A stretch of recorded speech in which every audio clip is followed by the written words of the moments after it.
Good morning, folks.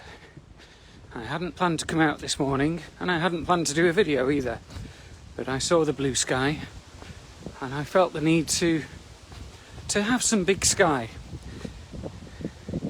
Just exposing myself to nature and sunshine, although it is a bit chilly. Got the big coat on for the first time this season I should say. But the main reason for coming on to do this video this morning is that I woke up this morning to the news that one of my old school friends has taken his own life, very sadly.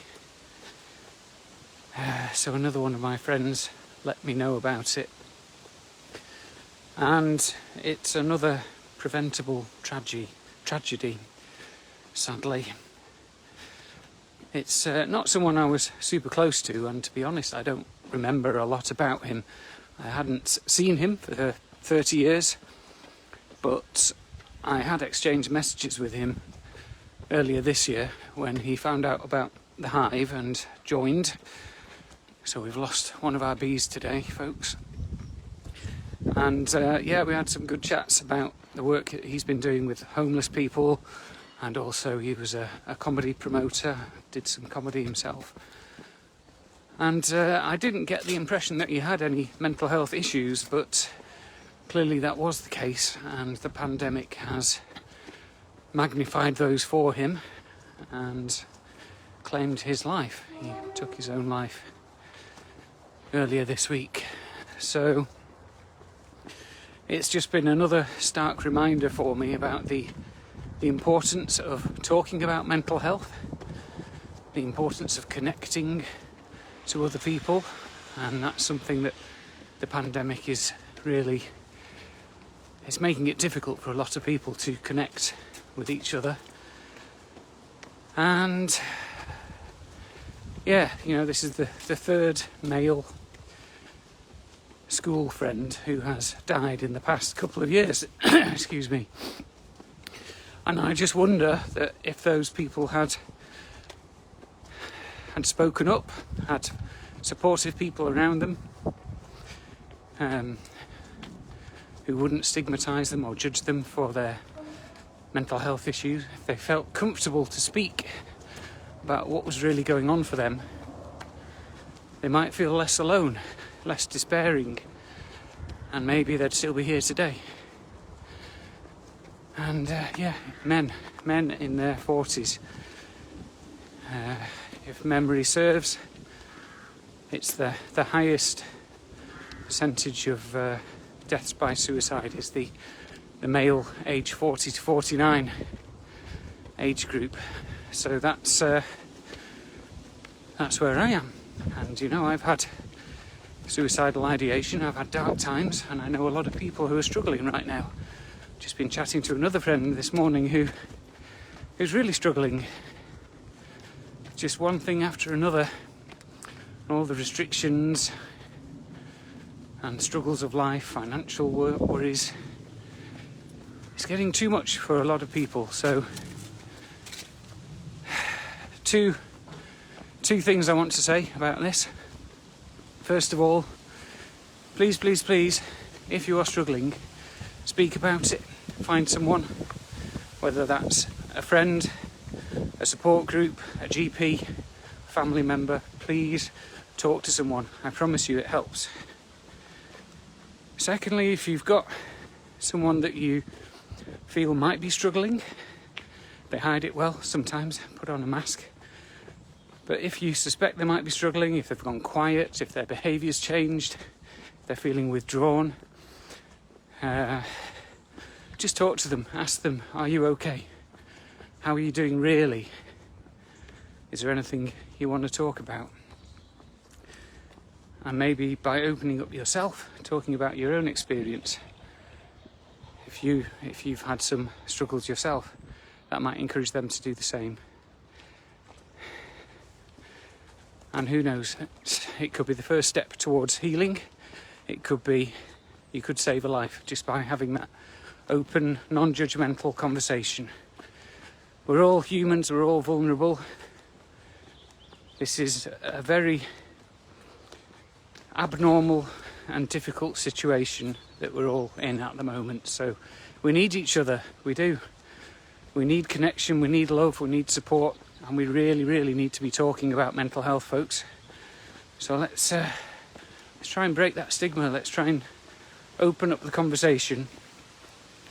And the last thing I wanted to say is around finding joy.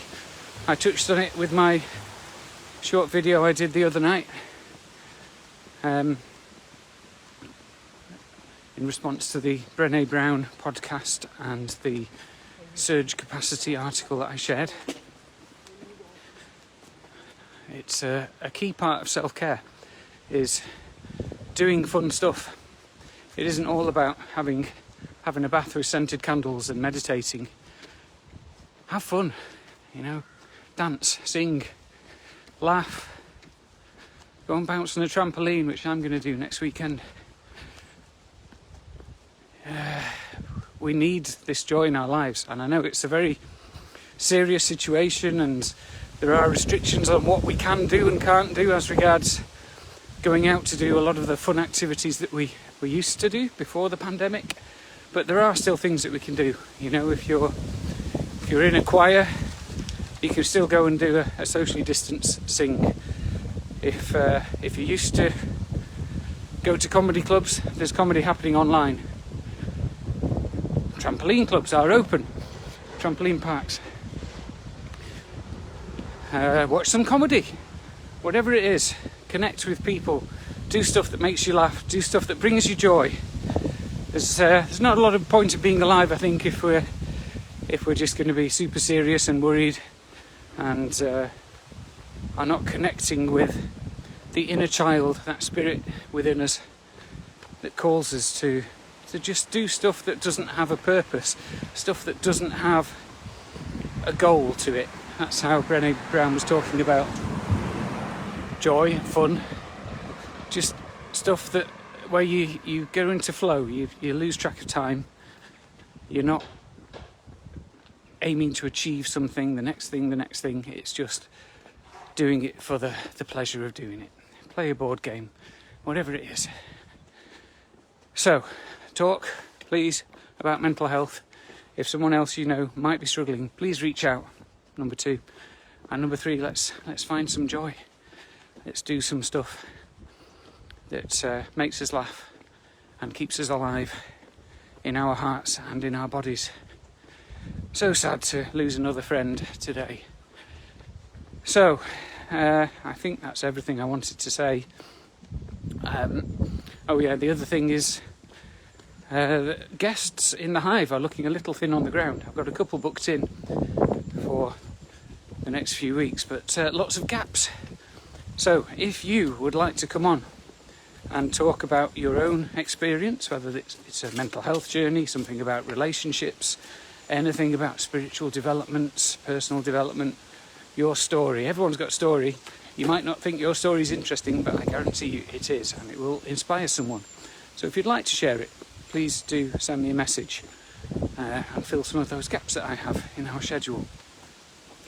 And if there's anything that you particularly want to hear about, let me know. If there's any topics that we haven't covered or you'd like to go into in more depth, please send me a message. And if you can recommend anyone who could come on and have a chat with me, then please do so. And if there's anything else that you want to offer the hive, whether that is you presenting something or sharing something yourself or whatever it may be, singer-size type things, stuff that connects us, stuff that brings us together, enlightens us, educates us, then just give me a shout. Very open to bringing as much as we can to support each other and connect with each other through these ongoing trying times.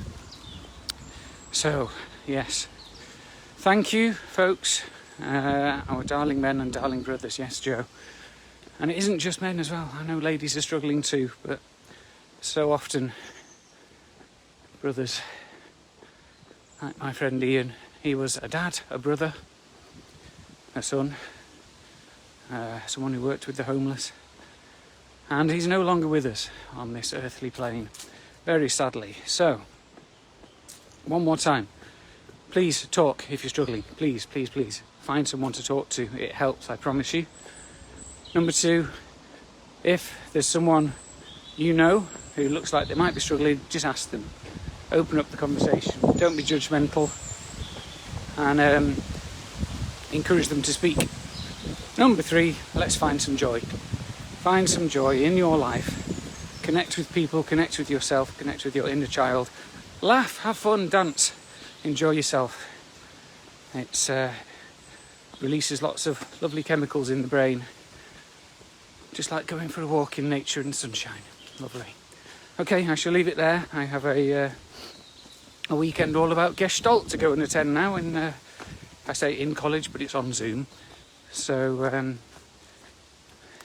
if you have anything you want to share, please do so. If you'd like to come on as a guest or know anyone who'd be a good guest, then please give me a shout. So please take care of yourselves, please, and take care of each other. And I hope I don't have to report any further deaths by suicide of old school friends or anyone, in fact. But on it goes, and on we go. I just remembered another thing. There's always one more thing like Columbo. So I once did this spiritual practice, which I'm going to offer you, and you might find it a little bit wacky. You might not be comfortable doing it, but I'm just going to offer it to you because it can be really powerful. And I can't remember where I came across this first, but certainly Tara Brach talks about it when she went on a retreat with Thich Nhat Hanh, I think it was. So what you need to do, this is the invitation, is find a willing partner and stand up facing each other, maybe arm distance apart. Look into each other's eyes and just do that for a moment as you take some deep breaths.